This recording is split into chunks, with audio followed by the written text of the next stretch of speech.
For men shall be lovers of their own selves, wicked, boasters, proud, blasphemers, deceiving their reverence, without natural affections, truce breakers, false accusers, incontinent, fierce, despisers of those that are good. Verse 4. traitors, heady, high-minded, lovers of pleasure, and lovers of God, Having a form of godliness, but denying the power thereof, from such turn away. Verse 6. for these words are they which live in houses, and live up the children of the sins, Ever learning and never able to come to the knowledge of the truth. Verse 8. Now against the numbers is the Moses, to do this also receive the truth, and our minds to pray concerning it.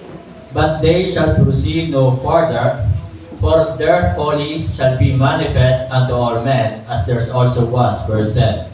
But thou hast fully known my doctrine, honor, life, purpose, faith, long-suffering, charity, patience. Persecutions, afflictions, which came unto me at Antioch, at Iconium, at Lystra, what persecutions I endured, but out of them all the Lord delivered me. Verse 12. Yea, and all that believe godly in Christ Jesus shall suffer persecution. But evil men and seducers shall wax worse and worse, deceiving and being deceived. 14. But when they are the things which thou hast learned and hast been purified, knowing of whom thou hast learned them. In that from a child thou hast known the holy scriptures, which are able to make thee wise unto salvation through faith, which is in Christ Jesus. Verse 16. All scripture is given by inspiration of God, and is profitable for doctrine, for reproof, for correction, for instruction in righteousness. Verse 17, altogether ready, read, that the man of God may be perfect, truly furnished unto all good works. Tayo po lahat ay umuko, pumikit, tayo po ay manalangin. Dakilang Diyos na makapangyarihan po sa lahat, muli kami po ay nagpupurit, nagpapasalamat, sinasamba ka namin sa Espiritu at katotohanan. Salamat sa umagang ito na kami po ay inyo pong tinipon, na kami po na mananampalataya. Ito po ang nais mo po sa bawat isa na patuloy ka naming sambahin. 6 na araw po kaming gagawa at ang isang araw ay dapat po namin ilaan para sa pagsamba at paglilingkod po sa inyo. Salamat sa mga kapatiran na nandirito po ngayon, nagpapatuloy, nagpapagamit, at dalangin ko po ang inyo pong pagkilos sa paggawa sa aming kalagitnaan. Patawad po kami sa aming mga pagkukulang, mga kasalanan na gagawa laban sa iyo, sa isip man ito, sa salita o sa gawa. Patawad po, Banal na Espiritu. Ama, salamat. Ginising mo po kami na mayroon po kaming maayos at malusog na pangangatawan. Salamat sa masarap na kapahingahan kagabi. Salamat sa mga blessings na patuloy po namin tinatanggap. At dalangin ko po, aming Diyos, muli, ihanda mo po ang puso't isipan ng bawat isa. Nawa po, Panginoon, kung mayroon man kayong nakikitang karumihan, alisin mo po ito upang sa ganon matanggap po namin ng maayos, maluwag, may kagalakan ang inyong pong mga banal na salita. Nawa ito'y tumimo sa puso't isipan ng bawat isa. Banal na Espiritu, puspusin mo po kami pangunahan sa lahat ng aming gagawin. Itago mo po muli ako, Ama, sa inyong pong likuran. Nais ko po, wala po akong ibang nais, kundi ikaw ang siya makita, maluwalhati at maparangalan, pangalan mo ang siya may taas. Dalangin din po namin kapayapaan sa Jerusalem, kaligtasan po ng Israel. Salamat po, Ama. Ito po yung aming dalangin sa pangalan po ng aming Panginoon Jesus. Amen. Magandang umaga po, mga kapatid, mga minamahal. 1 John chapter 4, tingnan po natin ang ating po mga Bible sa 1 John chapter 4, verse 1. Napakahalaga po ng ating pong pag-aaralan this morning na ito po ay pinamagatang scriptural ignorance. Scriptural ignorance. Sa ating panahon, mga kapatid, mga minamahal, tunay na nakakalungkot na maraming tao, maraming Kristiyano, binabaliwala ang salita ng Diyos, binabaliwala ang Bible, mas inuuna pa ang napakaraming bagay kaysa sa makinig ng salita ng Diyos. At nakakalungkot po sa ating panahon, mga kapatid, mga minamahal, 1 John chapter 4 verse 1, Beloved, believe not every spirit, but try the spirits whether they are of God, because many false prophets are gone out into the world. Mga kapatid, mga minamahal, napakarami pong false prophet, false teaching na nagkalat sa ating mundo. Tapos, ang maraming Kristiyano pa'y ayaw pang makinig at binabaliwala ang salita ng Diyos. Kaya nga naman, maraming Kristiyano ngayon ang talagang parang katulad ng mga bata, toast to and fro, na sila ay nadadala sa iba't ibang maling katuruan. So mga kapatid, mga minamahal, scriptural ignorance, napakarami pong ganito sa ating panahon. Ayaw makinig ng salita ng Diyos. Baliwala na sa kanila ang pakikinig ng salita ng Diyos. Alam niyo po, hindi po maganda kung hindi natin pakikinggan, hindi po maganda kung hindi po natin isa sa buhay o susundin ang salita ng Diyos. Doon po sa Old Testament, noong panahon po ni Moses, ang hari ng Egypt na si Pharaoh, talagang hindi po sila nakinig, sumunod sa salita ng Diyos. So napakalaki ng naging kapahamakan ng mga taga-Egyptian dahil sa hindi po nila pakikinig ng salita ng Diyos. Mga kapatid, mga minamahal, ang salita po ng Diyos, sabi nga po dito sa verse 16, all scripture is given by inspirations of God. So mga kapatid, mga minamahal, the Word of God, the Bible, is inspired. Inspired po ito. Sa kabila ng ito po ay inspired, maraming Kristiyano ang ayaw pa rin itong pakinggan. Sa kabila na ito ay inspired, na ito ay kinasihan ng Diyos, na ito ay talagang buhay at makapangyarihan, maraming Kristiyano pa rin ang nagdadalawang isip, susundin ko ba ito o hindi? Maraming Kristiyano pa rin ang nagdududa, at maraming Kristiyano pa rin ang walang gana sa pakikinig ng salita ng Diyos. All Scripture is given by inspirations of God. Mga kapatid, mga minamahal, malinaw po sinasabi dito, ang Bible ay lahat ay salita ng Diyos. Hindi po ito contained of the Word of God. No. So lahat, all Scripture from Genesis to Revelation is inspired Word of God. So mga kapatid, maraming false teaching, false prophet, false doctrine na nagkalat sa mundong ito. Kaya sana, mga kapatid, mga minamahal, ito yung magtulak sa atin upang patuloy natin na kagalakan, maging masaya tayo sa pakikinig ng salita ng Diyos. All Scripture is given by inspirations of God. Hindi ng tao. Di ba? Ang Diyos ang author ng Bible. Hindi ang tao, hindi ang sinumang tao, kundi tanging ang Diyos lamang. Siya po ang author ng Bible. Kaya sana mga kapatid, sa lahat ng aklat sa mundong ito ay pahalagahan natin ang Bible. Every time na mayroon po tayong pagsamba, every time na mayroon tayong pagtitipon, I pray dala po ninyo ang inyong mga Bible. Huwag nating tularan ng iba. Sa ibang denominations, hindi sila nagdadala ng Bible. Sa ibang denominations, hindi sila nagbubuklat ng Bible. Sa ibang denominations, hindi sila nag-aaral ng Bible. So mga kapatid, mga minamahal, ito po ay inspired Word of God. Talagang ito po'y kinasihan. Lahat po ito ay salita ng Diyos. I pray na talagang binabasa niyo po ang Bible every day, day and night. Ayaw ko nang tanungin kung sino nagbasa ng Bible kagabi. Di ba? Meron diyang tataas at meron diyang hindi tataas ang kamay. Sapagkat hindi lahat ng Kristiyano ay may kagalakang basahin ng Bible. Pero mag-Facebook, manood sa mga social media, doon po sila masaya. Doon sila natutuwa. Doon nauubos ang kanilang mga oras sa mga ML. Mga kapatid, mga minamahal, keep time in reading Bible. Magbigay po tayo ng oras sa pagbabasa ng Bible. Ito po ay utos, study to show thyself approved unto God, a workman that needed not to be ashamed, rightly dividing the word of truth. Joshua chapter 1 verse 8, this book of the law shall not depart out of thy mouth, but thou shalt meditate therein day and night, that thou mayest observe to do according to all that is written therein. For then thou shalt make thy way prosperous, and then thou shalt have good success. Mga kapatid, mga minamahal, marami na po ang nagpatotoo na talagang ang Bible ay salita ng Diyos. Hindi ito naglalaman lamang ng salita ng Diyos, kundi lahat ito po ay salita ng Diyos.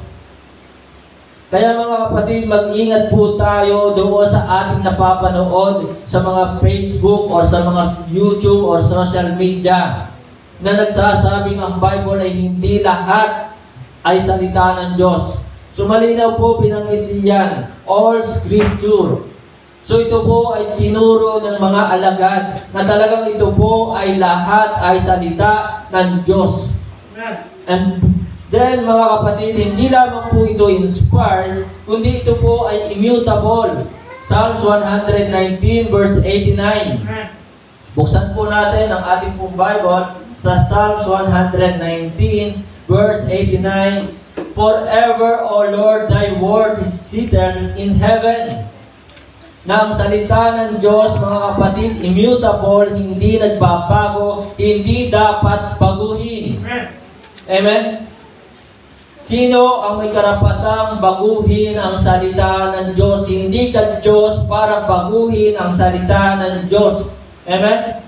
Pero marami po ngayon ang gumagawa na talagang binabago nila ang salita ng Diyos. So, ito po ay immutable, hindi po ito nagbabago. Ito yung salita ng Diyos mula noon, ngayon at bukas. Kaya huwag po nating babaliwalain ang salita ng Diyos. Don't ignore the Word of God. Don't reject, don't resist the Word of God. So ito po ay immutable. Nagbabago ang katabi mo, nagbabago ang panahon, nagbabago ang ugali ng tao, nagbabago ang mga bagay sa mundong ito, pero ang salita ng Diyos ay kailanman ay hindi nagbabago. Kaya huwag na mo itong babaliwalain. Ito ay salita ng Diyos. Sa balete, o kahit saan naman, na talagang ang tao ay ayaw makinig ng salita ng Diyos, pahanginan mo ng salita ng Diyos, 15 minutes lang po. Ayaw nila. Busy kami. So laging dahilan nila sila ay busy. Hindi nila alam na sila yung nakakaawa. Nakakaawa ang mga taong ayaw makinig ng salita ng Diyos. Nakakaawa ang mga taong ayaw sumunod sa salita ng Diyos. Sila ang mga nakakaawa, hindi tayo. Amen?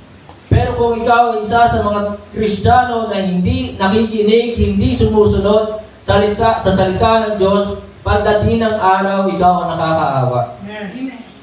Amen? Mga kapatid, mga minamahal, hindi tayo nakakaawa kung wala ka mang bagong cellphone, kung wala ka mang bagong damit, kung wala ka mang bagong sasakyan, kung wala ka mang ipon sa bangko, hindi tayo ang nakakaawa. Ang nakakaawa yung mga taong ayaw tumanggap sa salita ng Diyos. Ang nakakaawa yung mga taong ayaw makinig, sumunod sa salita ng Diyos. So mga kapatid, mga minamahal, immutable, hindi nagbabago. And then, ang salita po ng Diyos, ito po, sabi po ng Psalms 19, verse 7, ito po ay infallible. Infallible means wala pong mali. Ibig sabihin, ang salita ng Diyos is perfect. Sapagkat salita ng Diyos, ang Diyos ay perfect. Ang Diyos ay kailanman ay hindi nagkamali. Infallible. The law of the Lord is perfect. Yan po ang sinasabi ng mga salita at pinatunayan, pinanindigan ng mga alagad na mga mananampalataya.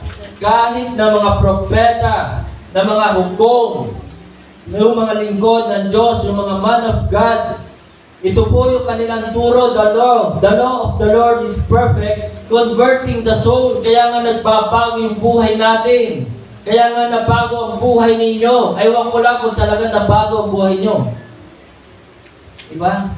Converting the soul, kaya nga tayo inaligtas. Diba? Sapagkat the law of the Lord is perfect, converting the soul, the testimony of the Lord is sure. Tiyak. Tanging salita lamang ng Diyos ang may katiyakan. Ang lahat ng mga bagay sa mundong ito'y walang katiyakan. Pero ang salita ng Diyos ay ating mapanghahawakan sapagkat ito'y sure, tiyak, making wise the simple. Amen? James chapter 1, verse 25. James chapter 1, verse 25. Ang sabi po ng James, but whoso looketh into the perfect law of liberty. So perfect ang batas o salita ng Diyos. Perfect po yan. Kaya huwag po natin itong baliwalain, huwag po natin itong tanggihan. Huwag na hindi natin ito susundin sa ating buhay. So ito po ay perfect law of liberty and continue it therein, he being not a forgetful hearer. Ayaw ng Diyos na kalimutan mo ang kanyang salita. Ayaw ng Diyos na ikaw ay tagapakinig lamang. Maraming Kristiyano tagapakinig lamang. Maraming Kristiyano pinipili kung alin lamang doon sa mga utos ng Diyos ang gusto niyang sundin. So huwag natin piliin kung nakita natin ito'y utos, bakit hindi natin sundin. But a doer of the word, this man shall be blessed in his deed. So mga kapatid, malinaw naman sinabi po diyan, ang tagatupad ay pagpapalain. Kaya hindi ka kaawa-awa kung ikaw ay tagatupad ng salita ng Diyos. Hindi ka kaawa-awa kung ikaw ay tagatupad ng salita ng Diyos. Susuriin po natin ang ating sarili this morning. Are we doer of the word? Or we are just a listener, hearer of the word? So are we doer of the word? Whether we thou goest, na tayo ba yung tagasunod, tagatupad ng salita ng Diyos kahit saan tayo naroroon? O kapag nandito lang sa bahay-sambahan tayo ay tagatupad? Kapag araw lamang ng linggo tayo tagatupad ng salita ng Diyos, ganun ba? I pray na kahit saan tayo naroroon, kahit kayo nasa school, kahit kayo nasa trabaho, kayo ay tagatupad pa rin ng salita ng Diyos. So yun po mga kapatid, mga minamahal, inspired, immutable, infallible. Ang mahirap sa ibang Kristiyano, sumubra talino. Sinasabi nilang may mali sa Bible. Parang mas matalino pa sila sa Diyos. Diba? Sinasabi nilang may mali sa salita ng Diyos. Wala pong mali sa salita ng Diyos. Ito po ay perfect law of liberty. Perfect. Kaya mga kapatid, mga minamahal, huwag tayong maniniwala doon sa mga nagtuturo na nagsasabing may mali sa Bible. Amen? Ang mali ay yung iyong pagkaintindi. Ang mali ay yung iyong pagkaunawa. Yun po ang mali. Mga kapatid, mga minamahal, we as Baptist Christians, King James Version lamang po ang ating ginagamit, 1611. King James Version 1611 is enough. Enough na po yan, sapat na po ito. Hindi natin kailangan ang maraming version ng Bible. We don't need many more versions of the Bible. Hindi natin kailangan. King James Version 1611 is enough. The Lord Jesus Christ for our salvation is enough. Faith alone is enough for our salvation. Amen? So mga kapatid, King James Versions lamang po, Titus chapter 1 verse 2. Tingnan po natin sinasabi ng Bible, in hope of eternal life. So tayo may pag-asa ng buhay na walang hanggan, which God that cannot lie. Ang Diyos natin ay hindi sinungaling. Ay sukat baga namang ituro ng maraming tao, sinungaling daw ang Diyos. Wow! shame on them. Diba? Hindi po sinungaling ang Diyos. Ang mali ay ang kanilang pagkaintindi, ang mali ang kanilang pagkaunawa, ang kanilang interpretasyon. So yun po yun. Malinaw naman po sinasabi that cannot lie, kailanman ang Diyos ay hindi makapagsisinungaling sapagkat ang Diyos ay hindi sinungaling, ang sinungaling ay si Satan. Ang mandaraya ay si Satan, ang Diablo. Pero ang Diyos kailanman hindi tayo niloko, ang Diyos kailanman ay hindi nagsinungaling, promise before the world began. Kaya talagang ang Bible po infallible. Wala pong mali sa Bible, sa salita ng Diyos. Amen? Maraming false teacher, false doctrine are gone out into the world. False teaching, mga maling turo. Kaya mga kapatid, mga minamahal, don't ignore the Word of God. Don't ignore the Scriptures. Sana inyo po yung binabasa, inaaral araw at gabi. Ito ang utos ng Diyos. Tingnan nyo ang buhay ng maraming tao dahil sa kanilang pagbabaliwala sa salita ng Diyos, dahil hindi nila pinapansin, dahil hindi nila pinapakinggan ang salita ng Diyos. Anong buhay ang mayroon sila? Anong buhay? Bakit hindi nyo obserbahan yung buhay ng maraming tao sa mundo? Hindi na nga sa buong mundo, kahit sa paligid mo na lamang, sa iyong kapitbahay, tingnan mo. Anong buhay meron sila? Sila yung mga lasenggo. Sila yung mga magsusugal, sugarol. Sila yung mga nagbibisyo. So yun po ang buhay ng mga taong wala sa salita ng Diyos. Mga taong tumatanggi sa salita ni Kristo. Hindi nakikinig sa salita ng ating Panginoong Jesus. Ignorance of the Scriptures, mga kapatid, mga minamahal. Balikan natin ang 2 Timothy chapter 3, verse 16. Sabi po ng verse 16, 2 Timothy, all Scripture is given by inspirations of God and is profitable. So ito po ay kapakinabangan. Amen?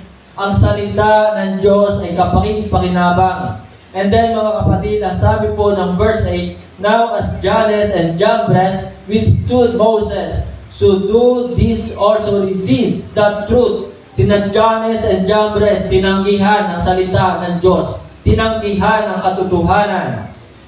And then mga kapatid, men of corrupt minds reprobate concerning the faith. And then mga kapatid, kung babalikan natin ang storya ni Jannes and Jambres sa Exodus chapter 7 verse 11 to 22, ang mga taga-Ehipto, mga kapatid, mga minamahal, ay talagang sila po ay napahamak. So if you ignore the Scripture, ignorance of the Scripture, you will ruin your own life. Sinisira mo ang buhay mo. Sisirain mo ang buhay mo. Kaya huwag na huwag po natin tatanggihan ang salita ng Diyos. Amen? Huwag na hindi natin ito susundin. Huwag na hindi natin ito gagawin. Sapagkat kapag ito'y iyong binaliwala, you will ruin your own life at hindi lamang buhay mo. Damay pati pamilya mo. Damay pati pamilya mo. So sinisira mo ang buhay mo, sinisira mo rin ang iyong pamilya. Kaya mga kapatid, mga minamahal, don't ignore the Scriptures, don't ignore the Word of God. Ito'y kapakipakinabang para maging maganda at maayos ang buhay natin. Kaya nga tingnan nyo, yung mga lasenggo, yung mga magsusugal, dahil patuloy nilang tinatanggihan ang salita ng Diyos sapagkat ayaw nila na mabago ang buhay nila. Diba? Ayaw nilang iwan ang kasalanan. Mas pinili ang kasalanan kaysa sa salita ng Diyos. Kaya naman, anong buhay meron sila? Sira ang buhay nila. Amen? So mga kapatid, mga minamahal, don't ignore. Kaya sana kapag mayroon ding Bible study sa inyong mga tahanan, sana kapag pinuntahan kayo para magturo ng salita ng Diyos, Sana'y talagang magalak kayo na kayo ay pinupuntahan upang kayo ay turuan ng salita ng Diyos. Huwag nating tularan ang mga unbeliever. Laging sabing busy kami. Wala kaming oras. What if ang Diyos ang walang oras sa atin? Diba? Ang Diyos ay laging may oras sa atin, pero ang Kristiyano ay nawawalan ng oras para sa Diyos. Mga kapatid, mga minamahal, 168 hours ang meron sa isang linggo. 168 hours. Saan nauubos ang oras mo? Diba?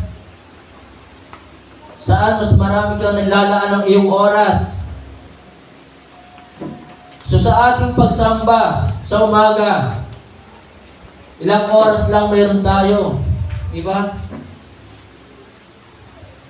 I pray si Ruby, pwede kang matin pamaya ng fellowship ng ladies.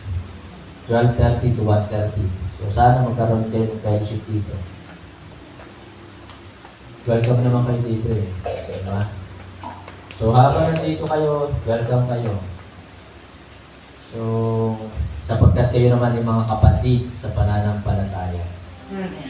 So kailangan nyo ng fellowship. Okay? So mga kapatid, mga minamahal, don't ignore the scriptures.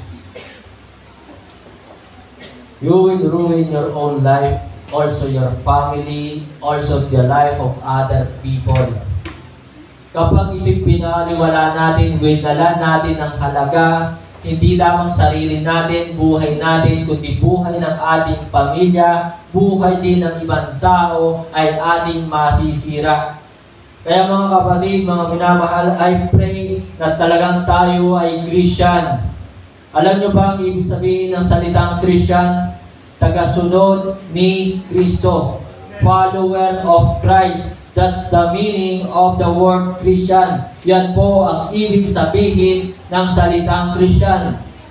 Kaya huwag na sana nating tawagin pang ating sarili na tayo Christian kung hindi naman nakikita sa atin na tayo ay sumusunod sa mga salita ng Diyos. Diba? Nakakahiya kay Kristo. Haharap tayo kay Kristo, sinasabi natin tayo Christian. Pero kapag tinignan sa script, kapag tinignan ang ating mga ginawa,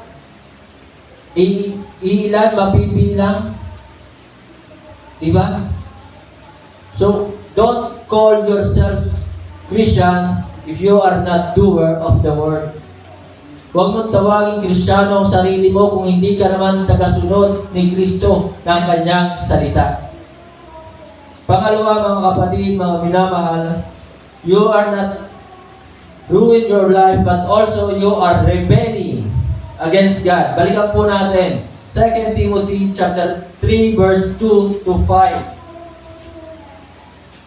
2 Timothy chapter 3 verse 2 to 5. Sabi po dito, for men shall be lovers of their own selves.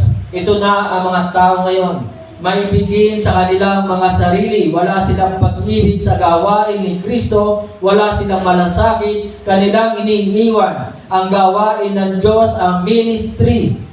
Sapagkat sila ay maibigin sa kanilang sarili. Covetous. Sila ay mga ganin pagdating sa pera. Boasters. So ayaw ng Diyos na ikaw ay maibigin sa sarili. Ang gusto ng Diyos, mahalin mo ang ministry. Ang gusto ng Diyos, mahalin mo ang Diyos higit sa mga bagay sa mundong ito. Yun po ang nais ng Diyos. Pero kung hindi mo ginagawa ang mga pag-ibig, ang pag-ibig sa Diyos, kung wala yan sa buhay mo, you are rebelling against God. Amen? So, for men shall be lovers of their own selves, covetous, boasters. Mayayabang ang tao ngayon. Mayayabang. Porket sila'y nakarating na sa iba't ibang lugar. Mayabang na agad. Ako'y masaya talaga dati. Kapag ako'y nakapunta, parang proud ako sa sarili ko. Kapag ako'y nakapunta sa hindi ko na matanda tuloy eh. Yan, sabihin na natin, Puerto Galera. Yan, masaya na ako dati. Proud na ako sa aking sarili. Pero ayaw ng Diyos na tayo ay maging mayabang sapagkat ito ay pakikipaglaban sa Diyos. Ito ay pakikipaglaban, proud, blasphemers, disobedient to parents. So maraming mga kabataan, pasaway sa magulang, hindi sumusunod sa magulang. Maraming kabataan o tao ngayon unthankful, hindi marunong magpasalamat, unholy. Ito po ay pakikipaglaban sa Diyos. Hindi namumuhay ng may kabanalan. So ang gusto ng tao ngayon, hiwalay kung hiwalay. Ang gusto ng tao ngayon, divorce. Ang gusto ng tao ngayon, annulment. Diba? Ang gusto ng mga tao ngayon, same-sex marriage. Ito po ay pakikipaglaban sa Diyos. Ito po ay kasalanan sa Diyos. Kailanman ay hindi pinag-utos ng Diyos na papaghiwalayin ang kanyang mga pinagsama. So ito po ang tao ngayon, ito ang mundo ngayon, rebelling against God. They are rebellious. Laban sa ating Diyos, sa ating Panginoong Jesus. So ang daming ganito po ngayon. So ignorance of the scriptures is rebelling against God. Ito po ay pakikipaglaban sa Diyos.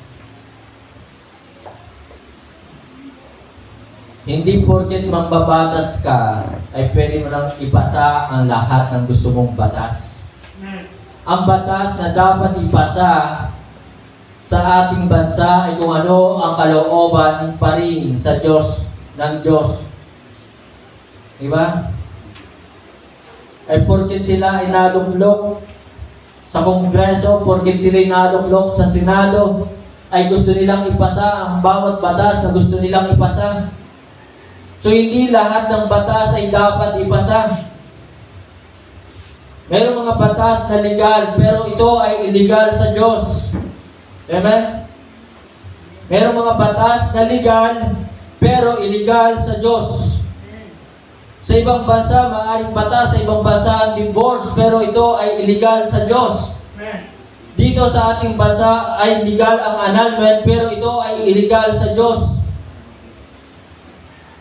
Kaya nga mga kapatid, mga minamahal, kung kayo ay legally separated, kahit kayo ay legal sa batas na kayo hiwalay, hindi pa rin kayo authorized o hindi pa rin kayo allowed na mag-asawa ng iba. As long as buhay ang inyong asawa, huwag na huwag kayo mag-aasawa ng iba. Amen? Kahit jowa, hindi. At alisin ninyo ang salitang jowa, yan po'y pampakla lamang. Amen?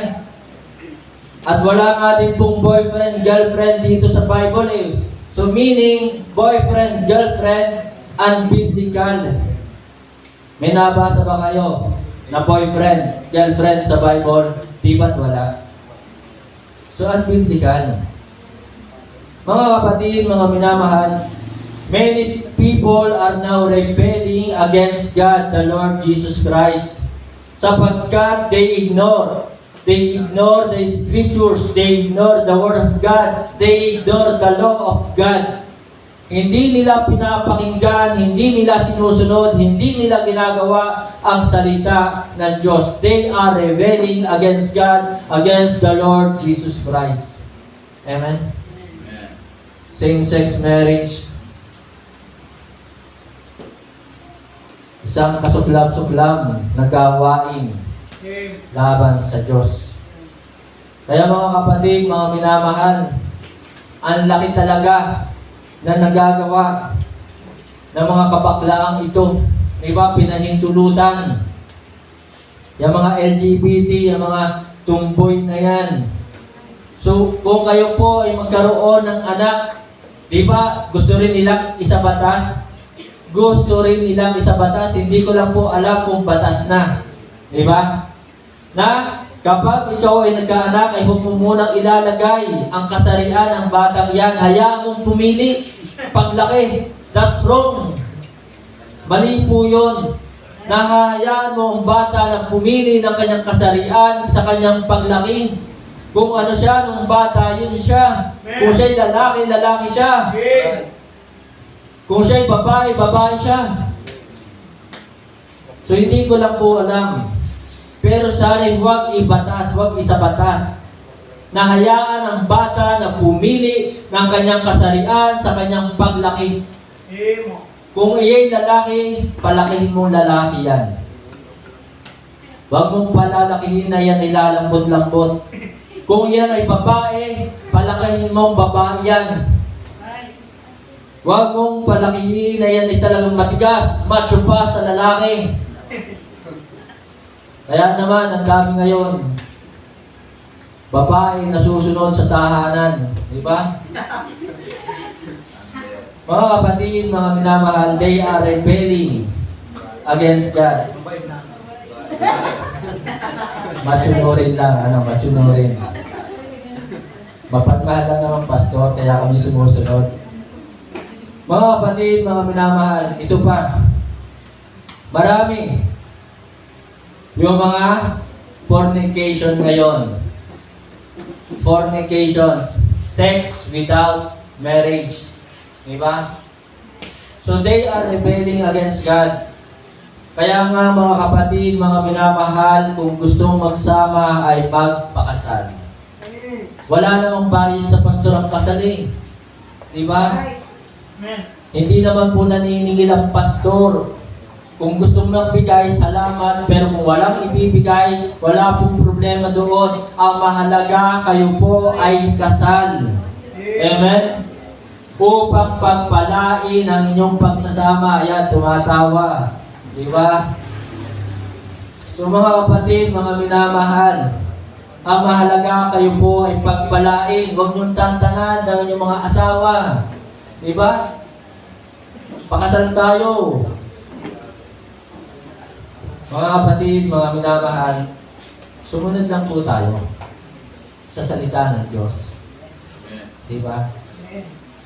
Ito po, sino ba makikinabang nito? Diba? Kaya nga mga kapatid, mga minamahal, manliligaw na ako para makita nyo na ako'y magpapakasal kayo. Para makita nyo. Diba? Baka sinasabi nyo sa akin, pastor, kayo muna magpakasal. Bago kami. Diba? Eh, pag-pray nyo po. Okay. Matagal na. So yun po mga kapatid, mga minamahal, they are rebelling against God, the Lord Jesus Christ. Kaya mga kapatid, abangan nyo.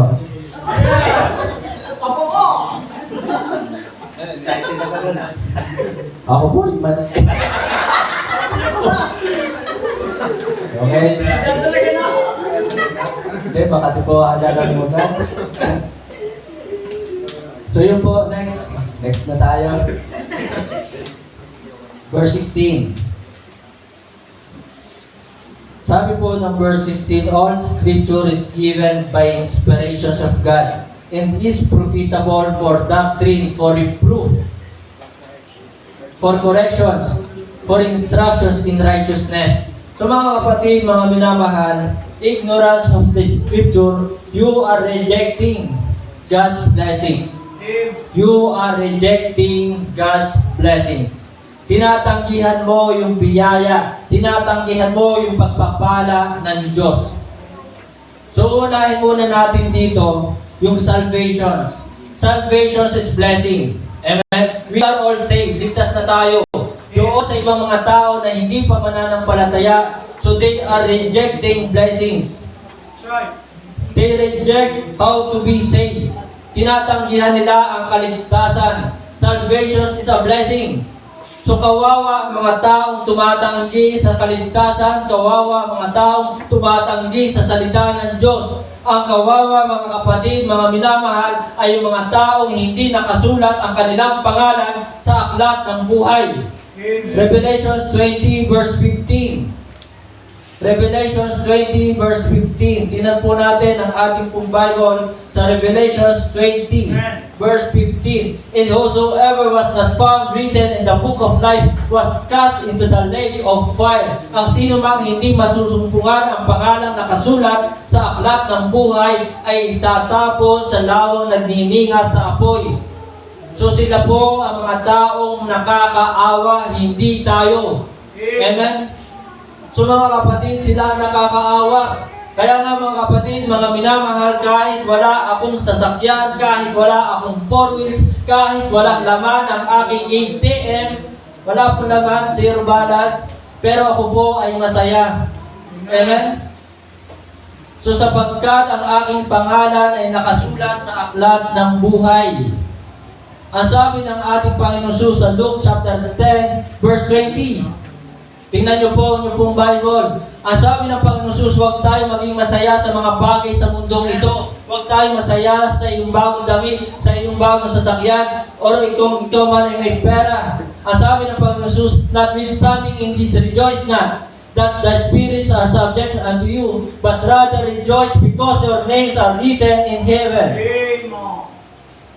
Magalak ka na ang iyong pangalan ay nakasulat sa langit. Ang lahat ng mga tumanggap kay Kristo, ang lahat ng mga nanampalataya kay Kristo. Yung mga nanampalataya, hindi sinabing ang mabait, ang gwapo, ang maganda, kundi ang sinabi ng Bible, ang mga nanampalataya. Amen? Ang sabi po ng John chapter 1 verse 12, but as many as received Him, to them gave He power to become the sons of God, even to them that believe on His name. Kaya mga kapatid, dahil tayo mga anak na ng Diyos, ang ating pangalan po ngayon ay nakasulat sa langit, nakasulat sa aklat ng buhay. Ito ang ating ikagala. Opo, masaya na meron pang family na talagang kasama every Sunday. Masaya. Pero ang higit natin ipagdiwang o ikagalak ay yung nakasulat. Kaya ipag-pray ninyo na ang inyong bawat miyembro ng pamilya ay talagang ligtas. Na ang kanilang pangalan ay nakasulat sa langit, nakasulat sa aklat ng buhay.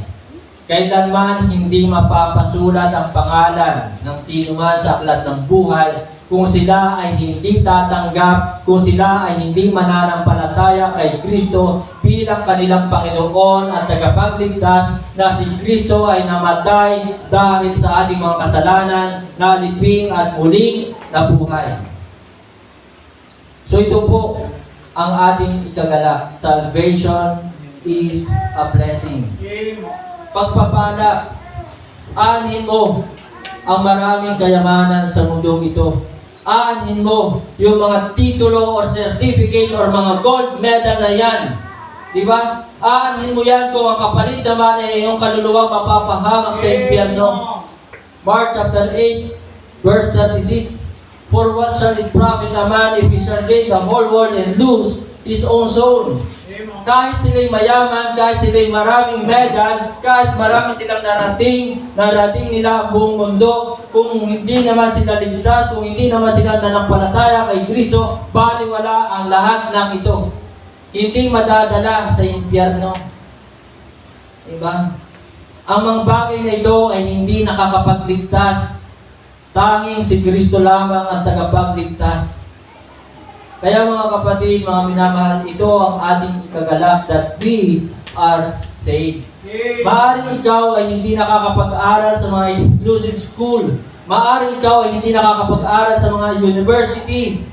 Diba? Pero dapat maging masaya ka pa rin sapagkat ikaw ay ligtas. Eh nakakapag-aral nga sila sa mga university. Ang tanong, ligtas ba sila? Ang lalaki ng kanilang mga tuition, ang tanong, ligtas ba sila? Diba? Kaya mga kapatid, mga minamahal, ang kawawa ay ang mga taong hindi tumanggap na nampalataya kay Kristo. Sila ang nakakaawa. Amen? So mga kapatid, salvation is a blessing. Next, 2 Timothy chapter 3 verse 16, all scripture is given by inspirations of God and is profitable for doctrine, for reproof. So mga kapatid, ang salita ng Diyos ang siyang sasaway sa ating mga maling ginagawa. Ang salita ng Diyos ang siyang maglilinis sa ating buhay. Amen? Sabi po ng ating Panginoon sa John chapter 15, I think verse 3, tingnan po natin sa ating mga Bible sa John 15, verse 3. I am the true vine. Verse 1 yan. Verse 3. Now ye are clean. Sabi po dito, now ye are clean through the word which I have spoken unto you. Ang maglilinis sa atin, ang magpapabanal sa atin, ang maglalayo sa atin sa kasalanan ay salita ng Diyos. Sanctification is a blessing. Sanctification, ang maging malinis ang buhay mo, ang maging maayos ang buhay mo, ito po ay pagpapala. Kaya mga kapatid, mga minamahal, ang pagpapala ay huwag natin titingnan sa mga material na bagay lamang. Diba? Amen. Ang blessings ay hindi po laging material na bagay. Right. Isang napakalaking pagpapala na ikaw ay ligtas, isang malaking pagpapala pa kung magiging maganda at maayos ang buhay mo. Yun po yung blessing. Kasi hindi ka pagpapalain kung hindi magiging maayos ang buhay mo. Kung hindi ka susunod sa salita ng Diyos. Walang pagpapala kung hindi tayo susunod, kung hindi magiging maayos ang ating buhay. Kaya ako po'y nagpapasalamat sa salita ng Diyos na ito'y inspired, na ito'y infallible, na ito'y immutable. Sapagkat binago ng salita ng Diyos ang aking buhay. Dating lasenggo, dating may bisyo, dating naninigarilyo, dating nagsusugal, dating nagda-drugs. Pero ngayon, lahat ng bisyong ito ay nawala na sa akin. Naging maayos ang aking buhay. So kung hindi naging maayos ang buhay ko, ano kaya ang buhay ko ngayon? Kung hanggang ngayon ako'y nagiinom, kung hindi ko itinigil ang aking paglalasing, malamang matagal na akong patay. O kung hindi man ako patay, malamang matagal na akong disabled, nakaratay sa higaan. Kung ako ay hindi tumigil sa aking paglalasing, malamang sakit ako ng ulo ng aking magulang. Laging ang magulang ko'y maghahanap ng pera para sa aking pagpapagamot. Pero salamat, itinigil ko na lahat ng iyan sapagkat dahil sa salita ng Diyos. Maraming tao, daing mahirap ang buhay. Diba? Dumadaing ang hirap naman ng buhay, pero pambili ng alak, meron sila. Pambili ng sigarilyo, meron sila. Pambili ng vape, meron sila. Bigas. Diba? Utang, ulam, utang. Takbo sa kapitbahay, sa tindahan, utang. Pero kapag alak, sigarilyo, vape, pagsugal, pagtaya sa STL, meron sila. STL is legal. Pero ang STL po, ito po ay against sa Diyos. Illegal po ito sa Diyos. Dati akong tumataya ng STL. Kahit yan po ay legal, yan po sinasabi ko sa inyo. Maraming batas na legal, pero sa mata ng Diyos ay illegal. Sa mata ng Diyos ay hindi karapat-dapat, hindi katanggap-tanggap. Kaya I pray walang Kristiyanong tumataya sa STL. Magtiwala ka sa Diyos.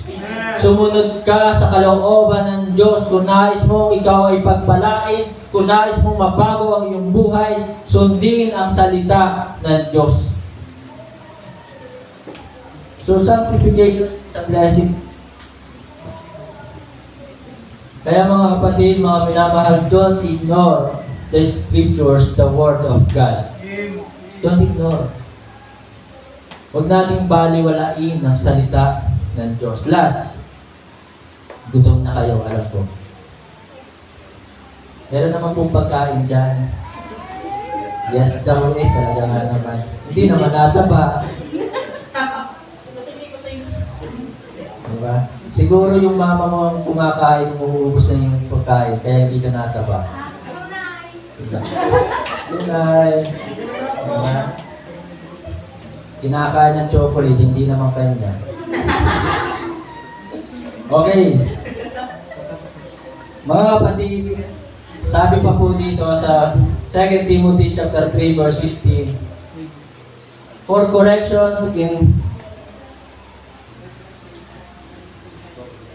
instructions in righteousness. For corrections, for instructions in righteousness.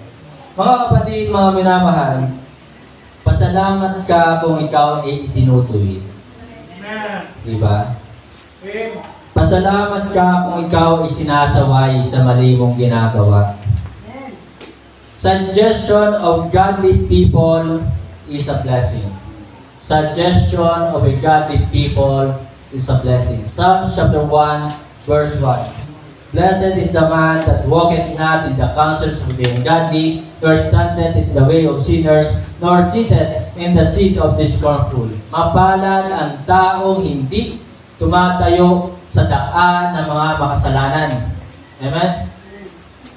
So mga kapatid, mga minamahal, pakinggan niyo po ang advice or suggestion ng inyong mga pastor. Para sa mga nanonood, pakinggan po ninyo, sundin po ninyo ang advice ng inyong mga pastor. Amen? Suggestions of godly people is a blessing. Ako ay nagpapasalamat na mayroong Pastor Sosa na siya nagbigay sa akin ng mga advice, nagturo sa akin ng salita ng Diyos. Nagtiyaga sa akin upang talagang ituro sa akin lahat. Diba? Kasi ang sabi po ng Bible sa Matthew 28 verse 20, teaching them to observe all things whatsoever I have commanded you, and lo, I am with you always, even unto the end of the world. So yun po ang ginawa ni Pastor Sosa sa akin. Itinuro ang lahat ng mga bagay na kanyang natutunan. Kaya mga kapatid, nais ko din pong ituro sa inyo kung ano man ang mga natutunan ko dito sa salita ng Diyos. Yon ang utos ng ating Panginoong Jesus. Teaching them to observe all things whatsoever I have commanded you. Kaya mga kapatid, mga minamahal, suggestions of a godly people is a blessing. Huwag po nating baliwalain ang payo ng isang lingkod ng Diyos. Ito po ay blessing. Amen. Kaya mga kapatid, mga minamahal, ang blessing ay hindi material na bagay lamang. Hindi material na bagay lamang. Kaya huwag mo sasabihin kailanman sa sarili mo nakakaawa ka. Ano pa't mayroon kang Diyos, mayroon kang Kristo sa puso mo. Tapos sasabihin mong kawawa ka. Diba? Hindi tayo kailanman kawawa. Ang kawawa yung mga taong mapupunta ng impyerno. Ang kawawa yung mga taong ayaw makinig sa salita ng Diyos. Ang kawawa yung mga taong hindi sumusunod sa salita ng Diyos. Sa pagtatapos po mga kapatid, mga minamahal, don't ever ignore the scriptures. Huwag na po nating babaliwalain ang salita ng Diyos. Makinig po tayo. Listen to it. Tayo po'y laging makinig ng salita ng Diyos. At atin itong ipamuhay. Live to it. Ipamuhay po natin ang salita ng Diyos. Live it. Ipamuhay natin. And love. Love. Mahalin natin ang salita ng Diyos. Kung talagang tayo po'y nakikinig, makikita po yan sa buhay natin. Diba? Maraming Kristiyano, sabi nila, nakikinig. Maaaring nakikinig nga, pero lumalampas sa kabilang time. Diba? So, isa buhay po natin.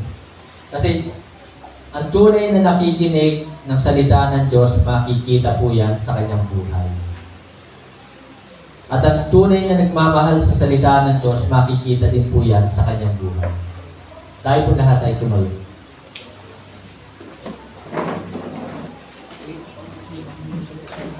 Tayo po ay yumuko, pumikit, tayo po ay manalangin. Maraming Diyos sa langit.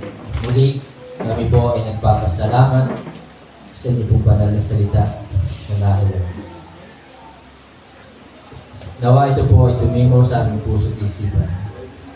Salamat sa mga tao, sa mga godly people, sa inyo pong lingkod na inyo pong ginagamit upang kami po ay turuan. Mga kapatid, mga minamahal, opo, ako po ay pastor na. Pero nais ko pong sabihin sa inyo, ako po ay hindi rin perfect. Ako po ay nakikinig din po sa mga tinuturo sa akin ni Pastor Sosa. Meron po ang mga pagkakamali, kaya sa akin pong buhay nais ko pong malaman ninyo.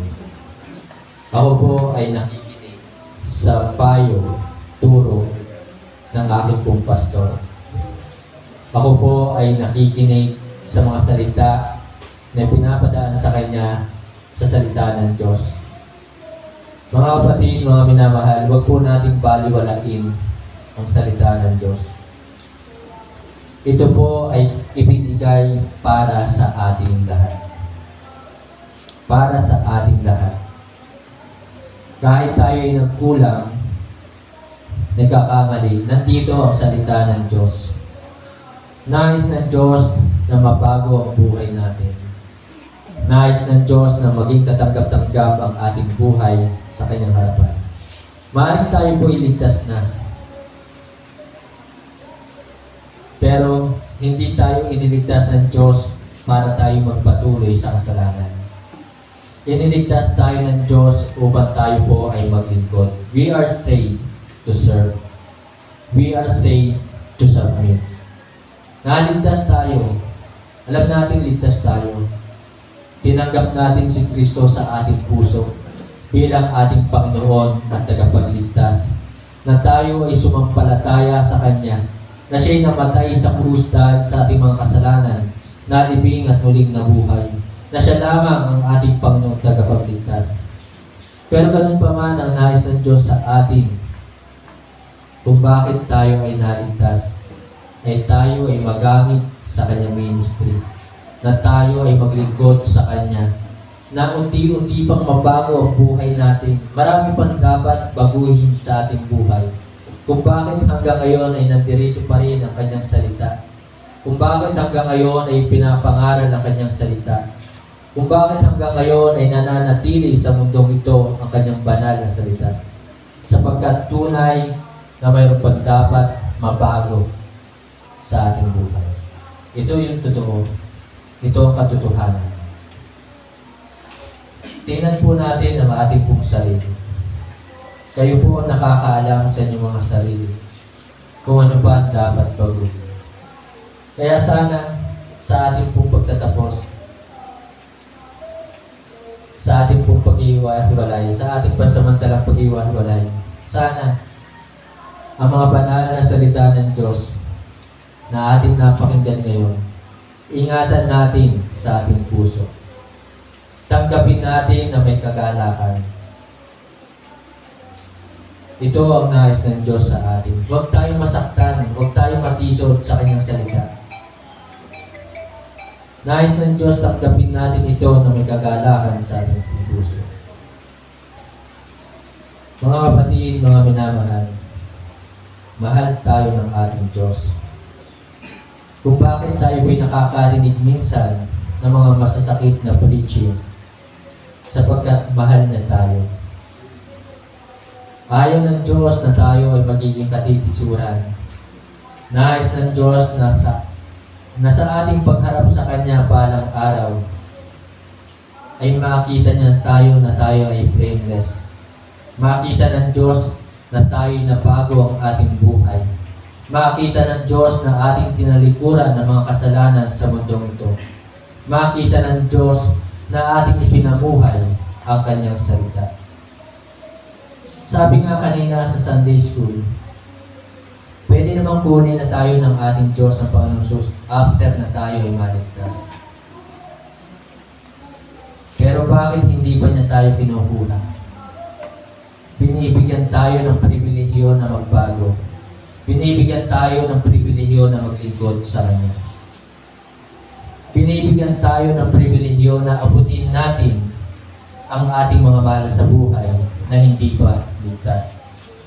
Ito po yung mga dahilan, ilan sa mga dahilan bakit tayo ay nananatili pa rin sa mundong ito. Ilan sa mga dahilan bakit ang Panginoong Jesus ay hindi pa bumabalik. Nais ng Diyos na tayo maglingkod sa Kanya. Nawa, kung maghiwa-hiwalay man tayo, ay makita sa atin ang pagbabago. Maraming salamat po sa inyo po pagdalo this morning. Salamat na kayo po ay nagpapatuloy. Isa sa mga natutuwa sa atin ngayon ay ang ating Panginoong Jesus. Siya yung kauna-unahang natutuwa na ikaw ay nandito ngayon, na sumasamba sa Kanya. Pangalawa pa lamang ang pastor. Masaya po ako na kayo po ay nandito. I pray na tayo magpatuloy, magsama-sama. Ama, binabalik ko po sa inyo lahat ng papuri at pasasalamat. Ito po yung aking dalangin sa pangalan po ng Panginoong Jesus. Amen.